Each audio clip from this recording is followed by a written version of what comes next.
दोस्तों ट्यूसडे की box office collection report भी आ चुकी है। ट्यूसडे को देवा का 12वां दिन था, स्काई फोर्स का 19वां दिन था, लवयापा और बेडेस रवि कुमार का पाँचवां दिन था। इसके अलावा इस हफ्ते एक बहुत पुरानी मूवी सनम तेरी कसम भी रिलीज़ हुई थी, जिसका 5वां दिन था सेकेंड इनिंग का, क्योंकि ये रिलीज़ हुई थी।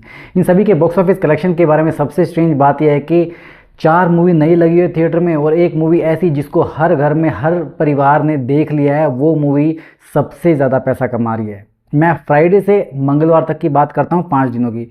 इन 5 दिनों में कोई भी दिन ऐसा नहीं था जब सनम तेरी कसम ने सभी बाकी की मूवी से ज़्यादा पैसा ना कमाया हो। मतलब थिएटर में ये मूवी इतनी पसंद आ रही है लोगों को, क्योंकि लोग घर पे तो इस मूवी को देख चुके थे, बट थिएटर वाली फील शायद किसी को नहीं आई होगी, क्योंकि थिएटर में लोगों को रिग्रेट हुआ कि थिएटर में इस मूवी को हमने क्यों नहीं देखा।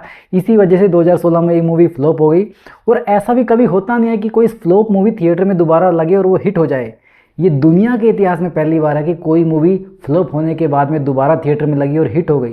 पहले रन टाइम में इसने 9 करोड़ रुपए कमाए थे 2016 में।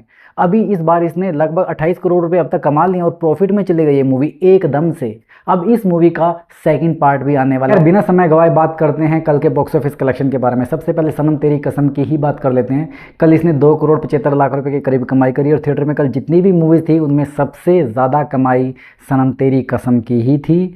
तो इसी के साथ इसका जो टोटल वर्ल्ड वाइड कलेक्शन हो जाता है वो 40 करोड़ रुपए हो जाता है। ये ग्रोस कलेक्शन की मैं बात कर रहा हूँ और इंडिया में इस मूवी ने लगभग 29 करोड़ रुपए के करीब कमाई कर ली है। तो ये मूवी सुपरहिट हो चुकी है। अब बात करें आमिर खान के बेटे जुनैद खान की मूवी लवयापा के बारे में। उसका 5वां दिन था, उसने कल 51 लाख रुपए के करीब कमाई करी। अब थिएटर में जितनी भी नई मूवीज़ थी उनमें सबसे अच्छी कमाई लवयापा मूवी की थी। ऑक्यूपेंसी थी 8% के करीब। इसी के साथ इसका जो टोटल कलेक्शन हो जाता है वो 6 करोड़ रुपए के अराउंड हो जाता है। इंडिया से बाहर उस मूवी को रिलीज़ नहीं किया गया, जिसकी वजह से उसके कलेक्शन में भारत से बाहर कमी आई हुई है। कमी क्या हुई है, ज़ीरो ही है। बात करें बेडेस रवि कुमार की, वो भी लवयापा के साथ में रिलीज़ हुई थी। उसने कल 50 लाख रुपए कमाए, मतलब 1 लाख रुपए से लवयापा ने उसको मात दे दी। और उसकी जो थिएटर में ऑक्यूपेंसी थी 7% थी, 1% कम थी लवयापा के मुकाबले में। और हैरानी की बात यह है कि बेडेस रवि कुमार और ये लवयापा की जो ऑक्यूपेंसी है मंडे को जितनी थी ट्यूसडे को भी उतनी ही रही। खैर बेडेस रवि कुमार का जो अब टोटल कलेक्शन हो जाता है वो भारत में 7 करोड़ रुपए के अराउंड हो जाता है और वर्ल्ड वाइड इस मूवी ने 7 करोड़ रुपए ही कमाए हैं, क्योंकि इंडिया से बाहर ये मूवी नहीं लगी है।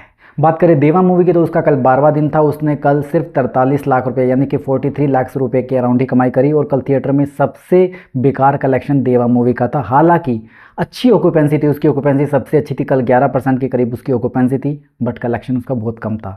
इसी के साथ इसका इंडिया का जो डोमेस्टिक कलेक्शन है वो 33 करोड़ रुपए हो जाता है और वर्ल्ड वाइड उसने 53 करोड़ 50 लाख रुपए के करीब कमाई कर ली है। तो एवरेज की कैटेगरी में ये मूवी आ चुकी है, क्योंकि 50 करोड़ रुपए का बजट था वो इसने अचीव कर लिया है। अब ये प्रॉफिट में ही चल रही है। बात करें स्काई फोर्स की तो स्काई फोर्स का कल मंगलवार को 19वां दिन था थिएटर में और उसने कल 45 लाख रुपए के करीब कमाई करी। उसकी कमाई देवा से तो ज़्यादा थी, लेकिन लवयापा और बेडेस रवि कुमार से कम निकली। और थिएटर में ऑक्यूपेंसी भी उसकी अच्छी थी, 10% के करीब थी। वो बेडेस रवि कुमार और लवयापा के मुकाबले काफ़ी अच्छी थी।